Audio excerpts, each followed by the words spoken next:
issue ng pagtatapang-tapangan ng foreign policy ni Marcos Jr., biglang nagpihit ito. Pero bago ang lahat, pagbati po muna sa Pilipinas nating mahal. Makakasama natin si Attorney Glenn Chong lang wala. Nagbibiro lang po kami. Attorney Glenn Chong on the house. Dito po sa Pilipinas nating mahal. Kuya Eric, Tita Lorraine, mga kababayan, magandang araw po sa inyo. Guys, thank you for having me in your program. It's an honor. And I'll do my best to share what I can dito sa mga isyong hinaharap po ng ating taong bayan with these two patriots with us. Yeah. Thank you, sir. Attorney Glenn, first Kuya comment.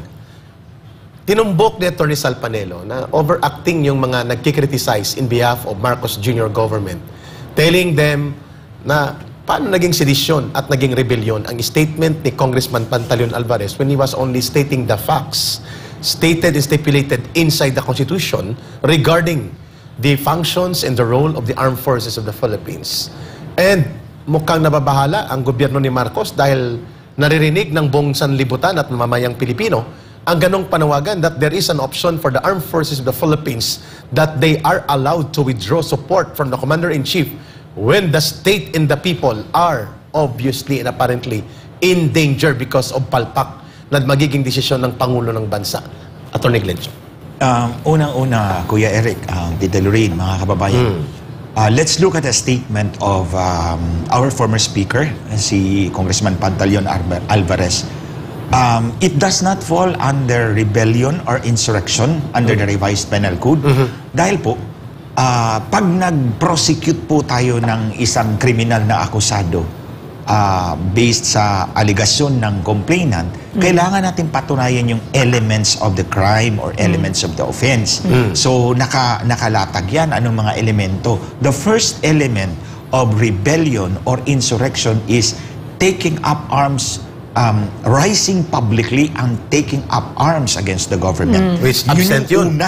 Which is obviously absent, Tita Lorraine. Parang CPP, gano'n. Oh, yes. Ang pumasok sa isipan ko, yung ginawa ni Trillanes. Dito sa... anong hotel ba yun? Oakwood. Ay, sa Oakwood. Yes, pati yung mga platito at mga kutsara nagkawalaan. Yes, okay.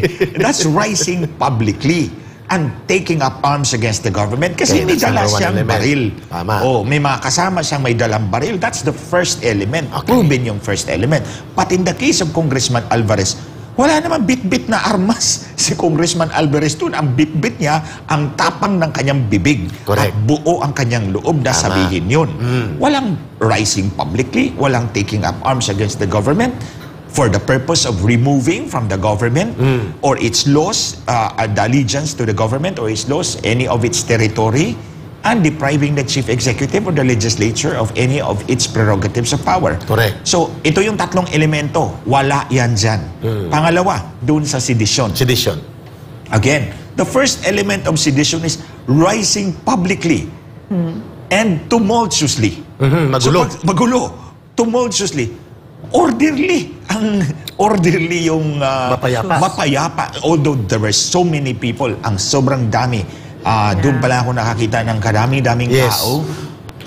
And then, they were orderly. Walang mob. Walang ang basura. Wala, malinis. Malinis, Wala ang basura malinis So wala. The first element is not there. So obviously, itong comments ng Department of Justice or ng PNP, these are knee-jerk reaction of a desperate or administration like Marcos. Question. Ma'am, ikaw naman. I have a question. Go ahead. So, thank you, Attorney I think, tama ba, Eric? I think those, the move to investigate and file charges against Congressman, the former Speaker, Pantaleon Alvarez, is being spearheaded by Congress itself. Yes. Am I correct? So, and this is now the second time that they put up a warning against him, that he will be subjected to investigation at the Ethics Committee. Yeah, and in fact, yung what happened, just a backgrounder sa ating mga kababayan, ang former Speaker Alvarez, because of courtesy, former Speaker siya sa House, malaki yung opisina niya. But because of, suddenly, he was being asked to vacate that office, and then he was given an office where yung isang desk lang ang kasya siya. And the same thing was done to Congressman Polong. So, I guess the more relevant question to you, no? Being a former member of Congress, Yes. and my father was a member of Congress, so this Congress is something that I have not seen in a very long time, no? I mean, I don't idolize politicians, my God, no. But it's just so super beyond the pale, no? Na my question to you, therefore, is ano yung nangyari dito sa Kongreso?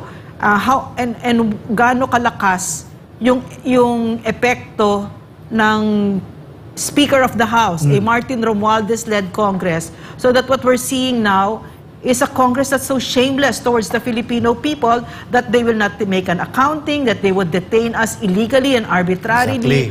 Mga sip-sip kay Martin Romualdez. So could you please respond? Go ahead po, former Congressman Attorney Glenn Chong. Tita Lorraine, I must be proud of the Congress in which your father served. Yes. Back yes. then, very good. Yes. may dignidad yung House of Representatives. Yes. This time, it has degenerated into the House of Representatives. Yeah, thieves talaga. So what happened? Thieves.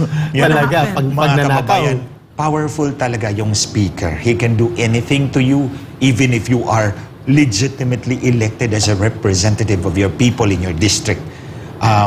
I find it very immature na tatanggalan mo yung isang congressman ng isang opisina at bibigyan mo ng maliit Ng para table. isang desk Vengeful. lang. Yeah. It's abhorrent, it's horrible, it's immature. Pinapakita lang ni Speaker Romualdez. No, Congressman Romualdez lang siya. Sige. Ni Sorry. Congressman The Romualdez Congressman na- Romualdez. He is not worthy of any other office beyond what he is currently Can occupying. I just make singit ha? Sige, Kasi go you ahead. said kasi that the speaker is very powerful. Indeed, no? But I've seen that power used for the Filipino people. No, so what we have right now is actually a petty tyrant. No, so how did that happen? Because That's the right because you said kasi nung panahon ng tatay ko, dignidad, ganyan. But now, I'm thinking because I know my father, if my father were in that Congress, he would take a stand. He will not allow it. So, sure, the speaker is powerful. But what happened to these individuals, these representatives, di ba? That they would not stand. Not everybody. There's a handful that's refusing to bow down before this petty tyrant. At nawala ang boses nitong mga nagsasabing representatives of the people sapagkat tumiklop silang lahat, iilan lang ang tumitindig dyan like Alvarez, Pulong Duterte, Ungab. si Si Ungab, Ungab. kahit Yes. papano. Attorney Glenn Chong, how low has Congress, sabi ni Ma'am Lorraine, got into a shameless state controlled by a petty tyrant like Martin Romualdez? Ano nangyari? I'm sorry, it has gone so low. Nawala na yung dignidad ng buong House of Representatives. Thieves. Sabihin na lang natin, idiin natin. So that, I'll share you one thing. Sabi ko na sa inyo publicly na sa grupo namin na 6 na techies at 2 mag-asawang Marcos, 2 lang kaming nagyuyose. As a matter of fact, Tita Lorraine, Kuya Eric, nag-apologize ako kay President Duterte nung una kong sinabi to in Davao and he nodded and smiled. Sabi ko siya, sorry ha. In one of those smoking sessions, sinabi niya sa akin, my son told me, ito si Sandro Marcos. So, you're talking about Lisa Araneta. Lisa They were Araneta. not yet in Malacanang. Wala pa, malayo pa. We were having dinner one time sa kanilang bahay sa Forbes Park and then tinapik niya ako, tara mag-yose tayo sa labas, sa garden. So doon nag-yose kami at sinabi niya, my son told me, this is Sandro Marcos, Ma'am, they are so corrupt and they don't even attempt to hide it. I mean, He was talking about Congress. about Martin Romualdez because Sandro Marcos at that time was working doon in kay the Martin staff. Romualdez. Staff niya. Siya yung naging tutor. Naging tutor. So that's why partner ni Lisa Marcos si Martin Romualdez ngayon sa kanilang kabulastugan. Their naked attempt to extend their power beyond what is what 6 years is. Again, can you repeat that line? Sandro Marcos was complaining and you overheard sa nanay niya na si Lisa Araneta during that time how corrupt ang nakikita niyang practice sa Congress. Tama? No, it was the nanay who told me. My So son... what was the context nung sinasabi ni Lisa Marcos? Nagre-reklamo siya or what? No, she just suddenly blurted it. Kaya nga sabi ko, this woman's really tactless. Sabi, my son told me, they are so corrupt and they don't even attempt to hide it. So, napakakurakot nila. Hindi man lang silang magtangkang magtago. Grabe. And given the context that Martin Romualdez was the tutor of Sandro Marcos, So saan niya nakikita yung Exactly. display of corruption with no attempt to hide? Hindi sa opisina ni Martin Ng Romualdez. kanyang tiyuin. Yang kanyang tiyuhin. That's sa Romualdez Street. Tama. So, Attorney Glenn, Garapalan. Yes. sa tingin mo, yung pagiging garapal at gahaman sa pera at kapangyarihan na nangingibabaw ngayon sa uri ng pamumuno nila Martin Romualdez, that he thinks he can buy anybody, anyone, and everybody will be bought with a price using the funds of the government. Dahil nga asawa niya pati walang kahihiyan, ginawa pa niyang caretaker ng pundo, Committee on Accounts, si Yeda. Parang conjugal control of funds in Nepotism. Congress na parang mini dictatorship regime inside Congress. How dangerous is that in the role of Congress? It's such a very dangerous precedent. Kasi, saan ka pa naman makakita? Ikaw yung speaker, all political power are concentrated in your hands. Supposedly, yung Committee on Accounts is ito yung budget, ito yung namamahala ng pera ng pondo ng Kongreso. So, dapat you should give it to somebody else na wala man lang kakonek-connection sa'yo, hindi yung asawa mo. Walang delikadesa. Yes, ang pinapakita mo sa buong mundo, sa buong madla is wala akong pakialam kung how you feel, whether it is highly immoral, unethical as a lawyer, because he's a lawyer. Basta gagawin ko to because this is what we want to do. May I an anecdote about the former president. Go ahead, ma'am. So as soon as he sat in office, there were moves in Congress to make Congressman Pulong Duterte the speaker. And President Duterte said clearly, if you make him speaker, I'm going to resign. Yes. So, delikadesa. Yan yung diba? delikadesa. Yeah. Correct. Ito, wala na eh. Wala talaga. Ma'am Lorraine, how important is delicadeza? No matter how very rare that value could be found among politicians nowadays, and of course, Attorney Glenn, you have delicadeza, that's why you're exposing these things in yourself. How important is delicadeza in the kind of leadership inside government, lalo na sa isang presidente na ngayon ay naakusa na involved sa drug abuse, walang kadili-delikadesa, walang ka-sensitivity, hindi niya tinatanggap na ito ay isang marapat na issue na dapat harapin. Ganon din ang pinapakita ng kanyang pinsan. Pare-pareho sila. Even the wife, dinidedma, ini-ignore, isang pagpapakitang walang pagpapahalaga sa sentimiento ng taong bayan. How must the people respond to that? And as a former congressman, how do you feel where our government is now heading under the Marcos government? Kuya Eric, Tita Lorraine, mga kababayan, when you become president,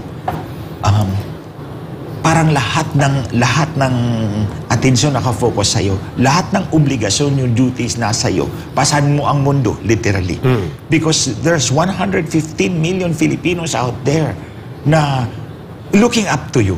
So, holding the office of the President of the Philippines, not to mention it's a lofty position, comes with it great responsibility. Correct. Ikaw ang dapat example sa lahat ng Pilipino. Why? Because when you show delicadeza, when you show obedience to the law, pag nagpapakita ka ng mga ditong qualities, you are actually telling the people, you are setting an example for people to follow. Correct. And when people follow their leader and the leader is good, aabot tayo sa puntong aasenso ang buhay ng bawat Pilipino. Tama. So, Pero, mahalaga yun. Yes, that's how important it is. Pero kung nga nakikita ng ating mga public officials ay ang Pangulo ay bangag at ang Pangulo ay sabihin natin, ang Speaker ay they are so corrupt and they don't even attempt to hide it. So all the rest of those public servants down here, ang nasa isip is, bakit sila lang ba ang pwedeng magnakaw? Sila lang ba ang may karapatan na mangulimbat o mang-extort? Ako rin, kasi may pamilya ako, may papakainin ako. So, it infects down everybody down all the levels of government. And eto, magkakawindang-windang ang buhay na bawat Pilipino. Thank you, Attorney Glenn. Ma'am Lorraine. Which is why we've been an audience to this disgusting practices na a Department of Tourism Undersecretary with Mick Mayabang pa that she was in an important meeting and she stepped out to help her friend with a Google Translate, and not only that, she would post photos of her in business class. Let me tell you how important delicadeza is. Okay, this is a story that I love to tell because it shows you that we were so hopeful that we were rebuilding our government. Tama. Tanggalin yung yung lumang politika na ang kakapal na mga mukha ng mga magnanakaw. Because PRRD, every time we would eat before, nga sasabihin niya, magkakasama kami, ang ulam natin ngayon ay piniritong galunggong or whatever, piniritong tilapia. Yeah. Meron naman tayong almondigas, meron tayong prutas, meron tayong dessert, may kanin. Okay na yan kasi hindi natin pera yan, pera ng taong Exactly. bayan yan. So, nadikdik na yan sa utak namin. Let me tell you, ang sarap magsilbi sa bayan pag ganon. Pagkatapos kami, pag undersecretary ka, you're entitled, by law, you can ride business class. But I never did, not once. Kasi nahihiya ka, baka malaman ni Digong. Yeah. Ayoko, nahihiya ako. So mahihiya ka talaga kasi ang president mo, ang leader mo, ay simple, di ba? Pero ito kasi may go signal sila eh. May Yes. go signal, so lahat yan.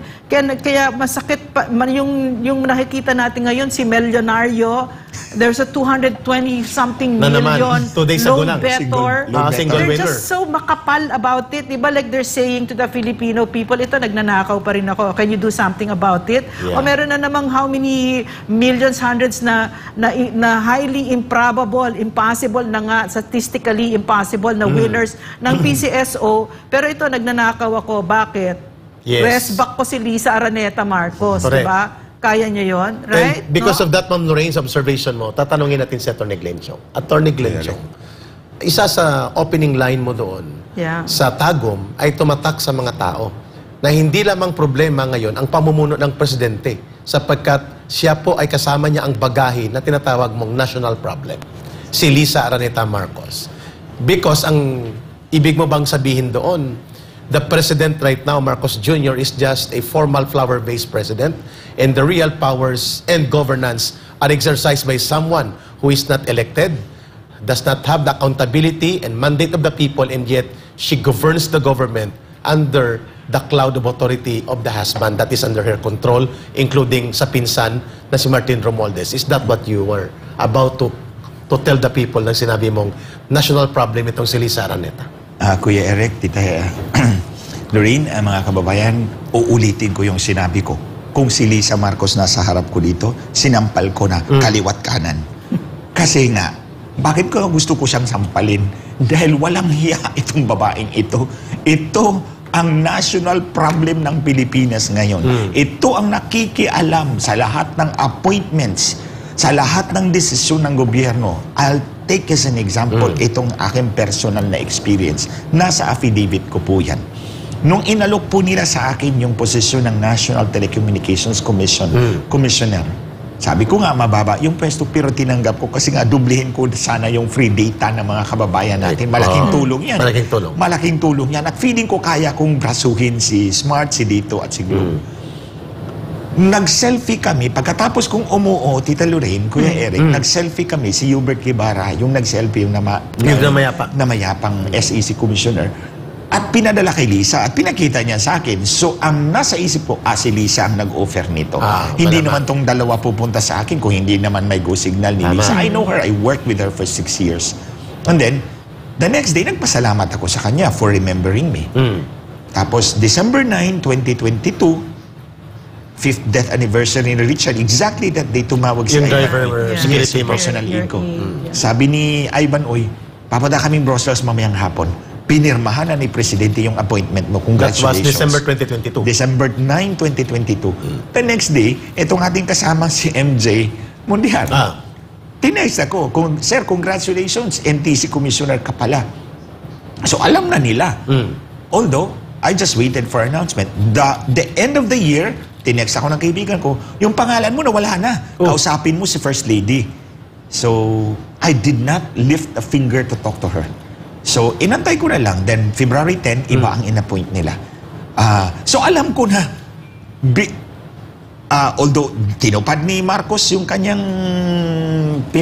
sa akin, binawi ni Lisa Marcos. Kasi natakot sila na, kung si Glenn Chong ang ilalagay mo dyan, paano tayo mandaya? Dadaan yung election data sa telco. At hindi ka nila makokontrol. Siya ang may hawak, mabubuking That's tayo. terrible.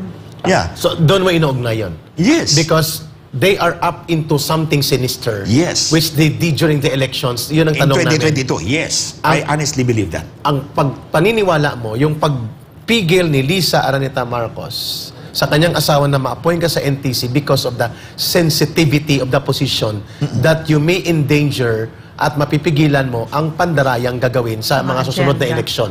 Are we getting you right? Yes, that's correct. That's exactly right. So that's personal, hindi personal na naagrabyado ka.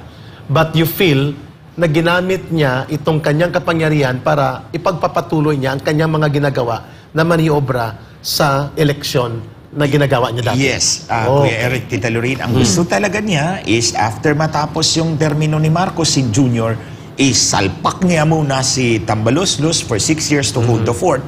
And then after that, maging presidente na yung anak niya. In other words, magkakaroon tayo ng pretender na queen, Lisa Marcos, for the next 18 years. My God, I cannot bear that. I think the people cannot bear a Lisa Marcos in power for 18 And that can years. only happen not in an honest election. Yes. That can only happen in a fraudulent manner of using electoral system na namamanipulate nila. Yes, exactly what they did in 2022 para manalo yung kanyang asawa at yung kanyang anak. Okay. Attorney, may ma'am, go question, ahead. ha? Go ahead, ma'am. Okay. So what you've given us clearly is a glimpse, no, of their vetting process, so-called, which was also very shocking to us from the very start, us who are with the President Duterte, because there was a vetting committee. Yeah. Marami yun. Marami yun. And it wasn't it wasn't based on the whims or caprices of one person, more so the girlfriend or the wife of the former president. No, there wasn't anything like, these are all government work